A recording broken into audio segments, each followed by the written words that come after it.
Habíamos ayer comentado la carta a los Colosenses, el capítulo 1, desde el versículo 12, y en el trocito que habíamos leído en la primera lectura, acordaos, había un gran elogio de Jesucristo.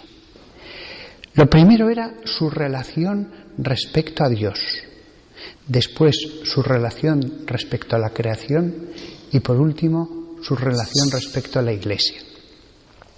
Respecto a Dios, ¿qué les dice a los colosenses? Les dice, Él es imagen del Dios invisible. Aquel hombre que caminó por Palestina es la imagen, eikon, dice aquí en esta carta, en otra carta, la de los Hebreos, dirá es la impresión del ser verdadero de Dios, del mismo ser de Dios. La impresión, la marca que hace un sello al presionar sobre el lacre. Entonces esta imagen hay que entenderla según lo que dice en la carta a los Hebreos, donde también se dice que Él es el reflejo de la gloria de Dios. Jesucristo es el reflejo de la gloria de Dios.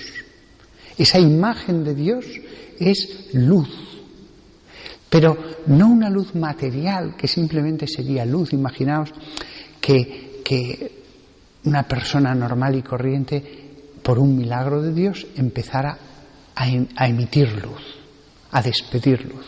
Pues sería un milagro de Dios, pero sería luz. Una luz que vemos como la que vemos de tantos tipos en la naturaleza. Cuando dice San Pablo en la carta a los Hebreos que es reflejo de la gloria de Dios, se está refiriendo a una luz que no es material. De hecho dice reflejo de la gloria de Dios. Es verdad que reflejo es de luz, esa palabra, pero después dice de la gloria. Con lo cual, Jesús es imagen de Dios, pero de un modo completamente espiritual. Lo que realmente refleja, lo que realmente es impresión de Él, lo que es imagen es algo espiritual. Es su bondad, su capacidad de amar. Eso es lo que se refleja en los evangelios, porque fue lo que se reflejó en su vida. Es cierto que también su poder, pero más vemos el amor de Dios que el poder, porque Jesús tenía mucho más poder, aunque hiciera solo los milagros que hizo.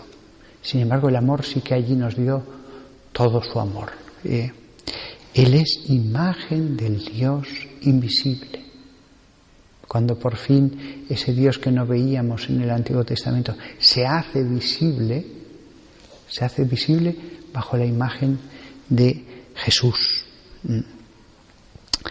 Después he dicho en relación a Dios, ahora Jesús en relación a la creación. Es el primogénito de toda la creación. Y dice una cosa que la dije la otra vez, pero la repito porque tiene relación con la misa. Porque en Él todas las cosas del cielo y de la tierra fueron creadas. En Él. Aquí hay un misterio. Siempre decimos, el Padre es el Creador, el Hijo, el Salvador. Pero aquí se nos dice, no, en Él fueron creadas todas las cosas. ¿Cómo? Bien, eso es algo que veremos en todo su detalle y exactitud en el cielo. Pero aquí se ve que Jesús estaba en el momento de la creación y en Él fueron creadas las cosas.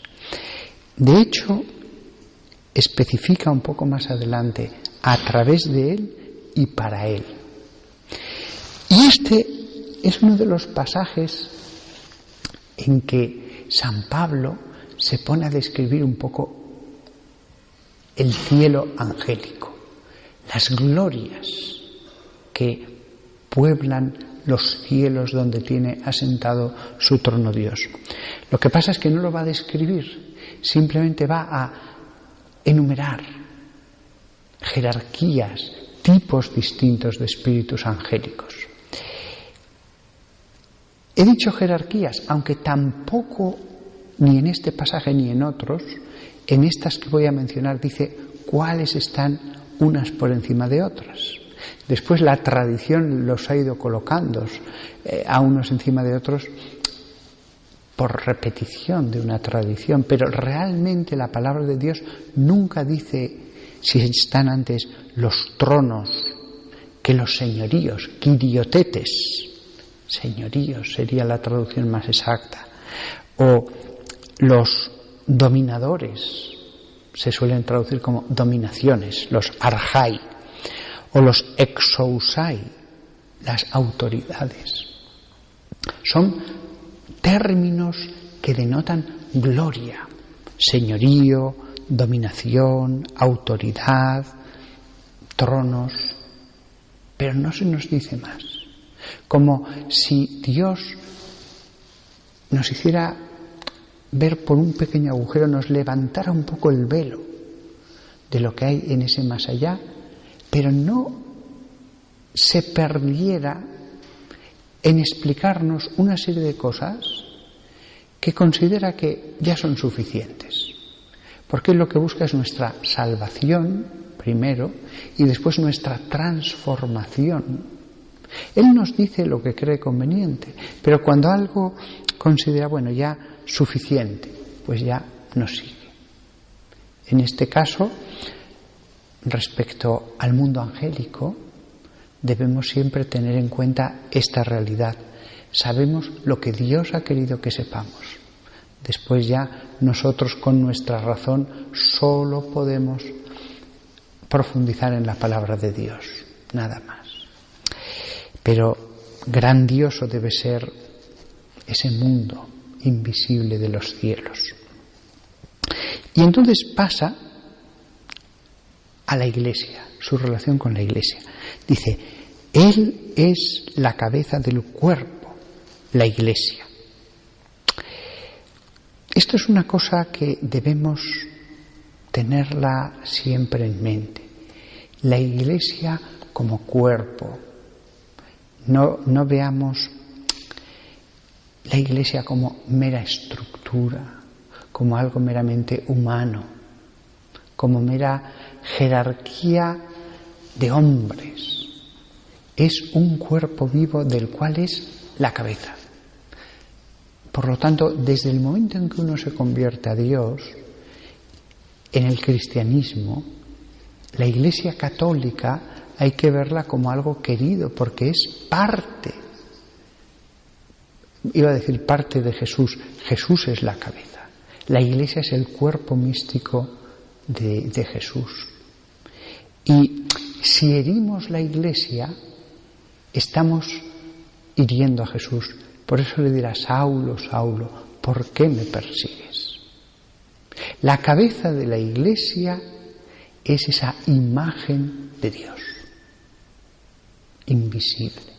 La Iglesia es visible, pero lo mismo que cuando decimos que Jesús es imagen del Dios invisible, nos estamos refiriendo a la luz espiritual que su amor, su sabiduría, su poder, su sacralidad emanaba. Era algo que no se veía, pero que se percibía. Lo mismo pasa con la Iglesia. Él es la cabeza. De toda la creación, Él es el primogénito. Allí estaba cuando todo se hizo. Y todo se hizo para Él, hemos dicho en esta lectura. ¿Qué fin tienen las estrellas bellísimas que pueblan los cielos? Dar gloria a Jesucristo. Y Él estaba cuando se hicieron. Él determinó que fueran como son y el número que son. Después eso se ha regido por las leyes naturales que Él mismo puso. Pero allí estaba Él cuando se hacía. Se hizo a través de Él y para Él. No tiene otro fin que la gloria de Dios. ¿Para qué creó toda la Vía Láctea con lo grande que es, para su gloria. Y si no hubiera ningún ser viviente en todo el universo con lo grande que es, yo personalmente pienso que no hay vida fuera de la Tierra, pero esto es algo opinable. Pues si no hubiera ningún ser viviente, se justificaría para la gloria de Dios. Es que no le cuesta esfuerzo a Él crear galaxias y más galaxias. Y ese Dios que es Jesús, el primogénito de toda la creación, de toda criatura, es la cabeza de la Iglesia. Fijaos, cuando Dios, como dije en el sermón de ayer, va a hacer un elogio de Jesucristo, Dios Padre, primero respecto a Él, es mi imagen. Después respecto a la creación, cómo estaba, cuándo se hizo y cómo Él es el fin. Y después la Iglesia, la cabeza. Eso es lo que tenemos que ver con los ojos espirituales cuando vemos la figura del crucificado aquí, por ejemplo, sobre el altar, en esta cruz. Eso es lo que tenemos que ver con los ojos de la fe. Los que no crean, pues no van a ver nada, por supuesto. Van a ver lo material, lo humano. También hubo gente en la época de Jesús que no creyó y ahora ven la Iglesia. Él es la cabeza y siguen sin creer. Y Él es la cabeza. Él es la cabeza. Nuestra cabeza, con lo cual nos tenemos que sentir tan orgullosos de la Iglesia.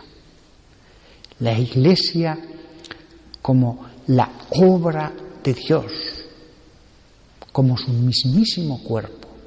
Ya muchas veces digo, la Iglesia es una familia. Esto es más.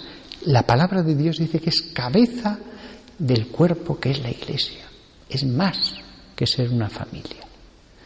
Pues, claro, es lógico, porque las personas que aman mucho a Dios están todo el tiempo en acción de gracias, en presencia de Dios, lo tienen en su corazón, en su mente, en su boca diciendo jaculatorias, en la comunión está físicamente dentro. O sea, realmente la unión entre Cristo y cada miembro de ese cuerpo que le ama ardientemente es como no existe en ninguna familia humana, por más que se quieran los miembros de la familia, decimos que son como un cuerpo en sentido figurado, pero en este otro sentido es sí una comparación, pero mucho más profunda, porque Cristo está dentro de los miembros. De ahí el cuidado que siempre tenemos que tener de no criticar, de no atacar. Algunos querrán defender el bien, defender la ortodoxia, defender la Iglesia atacando. No. Fijaos en lo positivo. Fijaos en lo positivo. Pero es que es el cuerpo de Cristo, es algo sagrado. Desde la cabeza del Papa hasta el último miembro. No hay que criticar al Papa, tampoco al último miembro de la Santa Iglesia, que puede ser más santo que el Papa. Cristo está dentro de aquellos que le aman, que están en presencia de Dios, que están siempre en oración. Cada vez se hacen más sagrados. En ese sentido, la expresión cuerpo tiene mucha más profundidad. Pues nada más. Hemos acabado de meditar las palabras de Dios Padre sobre Dios Hijo. De el Padre que hace un sermón sobre su Hijo, un poco complejo, hay que pararse, hay que mirar cada palabra, pero esto es lo que dice él. Podría haber dicho otras cosas, y sin embargo dice esto. Así que tenemos que prestar atención a esto. Imagen, primogénito en el que se crea y para el que se crea todo, cabeza de la Iglesia.